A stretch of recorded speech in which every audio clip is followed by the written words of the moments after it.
लो भाई, चोट लागल ओठ में। ये टुनटुन लाल यादव का गाना रिलीज हुआ है, चोट लागल ओठ में। अब भाई चोट ओठ में कैसे लगा होगा, आप लोग कमेंट करके बताइए। मेरे ख्याल से भाई तो खाना खाते में चोट लगता है क्या? नहीं, खाना खाते में नहीं, किस करते में लगता है चोट क्या?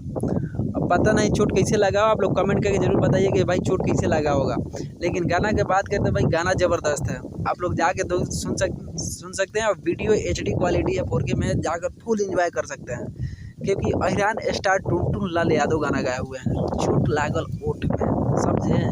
चोट लागल ओठ में। तो भाई एक बार जाए गाना को सुने और टुनटुन लाल यादव यानी अहिरान स्टार को भर भर के प्यार दें, क्योंकि आने वाले फ्यूचर में ये भी बहुत बड़े स्टार बनेंगे। खेसारी पवन के बाद अगर नाम लिया जाएगा तो इनका भी प्यार से नाम लिया जाएगा, टुनटुन लाल यादव का। क्योंकि गाना बहुत हैवी गाते हैं अभी, क्योंकि अहिरान के ऊपर कम से कम 200 गाना ये गाए हैं भाई, 200। टुनटुन लाल यादव का एक गाना है चोट लागल ओठ में, टुनटुन यादव और शिल्पी राज गाना को गाई है भाई, जबरदस्त गाना है। सब मजा आ गया देखकर, देखने के बाद लगा कि हाँ गाना है। Thank you so much.